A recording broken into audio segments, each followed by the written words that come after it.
Welcome to RBM creatives media. నేను మీ నక్షత్ర.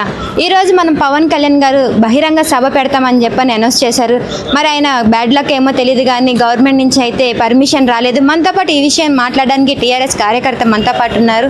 చెప్పండి, అంటే పవన్ కళ్యాణ్ గారు బహిరంగ సభ పెట్టడానికి రీజన్ ఏమై ఉంటుంది అంటారు? ఇక పవన్ కళ్యాణ్ గారిని అడగాలి మీరు ఎందుకు పెడతారనేది. ఎందుకంటే కోనసీమలో ఒక ఇన్సిడెంట్ జరిగింది పవన్ కళ్యాణ్ గారు షూటింగ్ నేపథ్యంలో. అప్పుడు ఆయన ఏమన్నాడు, అక్కడ కామెంట్ ఏమి ఇచ్చిండు, తెలంగాణలో డిస్ట్రిక్ట్ ఆగినందుకు నాకు ఇలా యాక్సిడెంట్ జరిగింది అని చెప్పి అన్నాడు. మళ్ళీ అలాంటప్పుడు నువ్వు ఎందుకు తెలంగాణకు వస్తున్నావు, ఏం బీగనికి వస్తున్నావు తెలంగాణకు? నువ్వు యాక్టర్గా అంటే మా అందరికి అభిమానమే, నువ్వు రా, సినిమాలు చేసుకో, షూటింగ్లు చేసుకో, నీ ఆస్తులు కాపాడుకో. అంతేగాని తెలంగాణ గురించి మాట్లాడినా, తెలంగాణలో వచ్చేసి చిచ్చు పెట్టాలనుకుంటే మాత్రం అసలు ఊరికే ప్రసక్తే లేదు. కొట్లాడి తెచ్చుకున్న తెలంగాణ బట్టలిపి కొట్టని కూడా వెనక పోం మేము. తెలంగాణలో జీహెచ్ఎంసీ ఇప్పుడు ఎన్నికల్లో పోటీ చేస్తాను అంటున్నారు పవన్ కళ్యాణ్ గారు, మీరేమంటారు? ఆయన మొన్న డిప్యూటీ సీఎం అయిందే చంద్రబాబు గారి పుణ్యం అని చెప్పని. ఆయన ఆ కూటమి లేకపోవడానికి ఆయనకు సింగిల్ సీటు దిక్కులేదు. ఆయనకు లాస్ట్ టైం మనం చూడలేదా, ఆయన సీట్లలో 3 సీట్లు నిలబడ్డాయి, ఒకదానిలో గెలిచిండు, ఆయన గెలవలేదు. అలాంటప్పుడు హైదరాబాద్కి వచ్చి ఆయన పీకేది ఏముంది ఆయన? సరే ఆయన అంటుండు కదా, నిలవడమని చెప్పండి, నేను రామ్నాథ్ డివిజన్ నాది, నా రామ్నాథ్ డివిజన్ నుంచి నిలవడమని చెప్పండి, ఎన్ని ఓట్లు పడితే కూడా మనం చేతిలో కౌంట్ చేయొచ్చు. అదే ఈ రోజు తెలంగాణ ఏర్పడిన తర్వాత పవన్ కళ్యాణ్ గారు 11 రోజులు తిండి లేక ఏడుస్తూనే ఉన్నా అన్న పవన్ కళ్యాణ్ గారు ఈరోజు తెలంగాణ వచ్చి నవ తెలంగాణ నిర్మిస్తానని చెప్పని అంటున్నారు. ఫస్ట్ నవాంధ్ర నిర్మించమని చెప్పండి.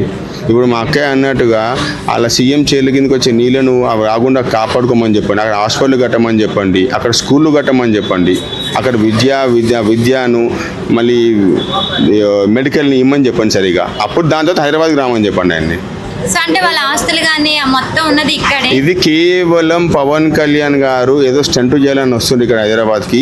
నేను ఒకటే విషయం చెప్పాను, పవన్ కళ్యాణ్ గారు ఇప్పుడు మీరు బీజేపీ మద్దతుతో మీరు ఉన్నారు, మళ్ళీ ఇదే బీజేపీ ఒక ఎంపీ ఓకే మా తెలంగాణ ఆంధ్ర విభజనను ఇండియా పాకిస్తాన్ పోల్చినప్పుడు మీ నోరు ఎక్కడుంది? అప్పుడు ఎందుకు మీరంతా నోరు మూసుకొని ఉన్నారు? అప్పుడు ఎందుకు మీ వాయిస్ ఇవ్వలేదు? అక్కడ ఇండియా ఎవరు, పాకిస్తాన్ ఎవరు? మళ్ళీ అప్పుడు అంటే ఇప్పుడు ఇక్కడ ఏంటంటే తెలంగాణ ఆంధ్ర ప్రజల మధ్యలో మంచి సంబంధాలు ఉన్నాయి.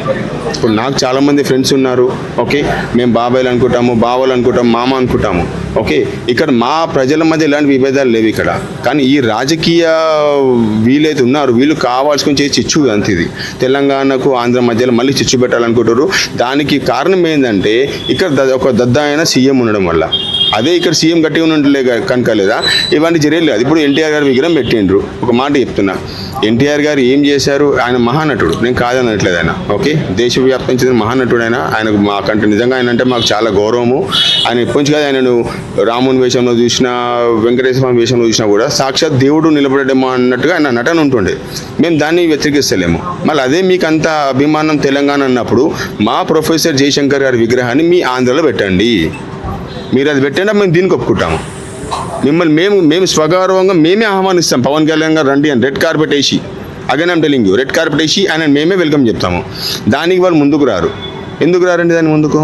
అది మీరు వాళ్ళని క్వశ్చన్ అడగాలి. అంటే గత రోజుల నుంచి చూస్తుంటే తెలంగాణ పీపుల్ని కించపరిచి మాట్లాడడం, తెలంగాణనే కించపరిచి మాట్లాడడం ప్రయత్నం చేశారు. కేవలం దీన్ని అసలు ఏ ఉద్దేశించి ఇట్లా మాట్లాడుతున్నారు? ఏ ఉద్దేశం ఏం లేదండి. అలా తెలంగాణ గురించి మాట్లాడినా అసలు తెలంగాణలో మాకు మంచి ఇజ్జత్ ఇవ్వడం వచ్చు, అట్లాగే మా తెలంగాణ గురించి ఉల్టా మాట్లాడితే బట్టలిపి కొట్టడం కూడా తెలుసు మాకు. అందులో పక్క హైదరాబాద్లో నీ ఆస్తులు ఉన్నాయి, నీ ఆఫీస్ హైదరాబాద్లో ఉంది, దాన్ని జాగ్రత్తగా కాపాడుకోండి. మళ్ళీ ఒకసారి ఉద్యమ మూమెంట్ తీసుకురాకండి. లాస్ట్ అండ్ ఫైనల్గా తెలంగాణ ప్రజలకి ఏం చెప్పాలనుకుంటున్నారు మీరు? తెలంగాణ ప్రజలారా, ఇది కేవలం ఒక రాజకీయ స్టంటుగా మీరు చూడొచ్చు మనము. కాబట్టి మీరు వీటన్నిటిలో మీరు మెస్మరైజ్ అయిపోయి మభ్య చెందకండి మీరు ఓకే.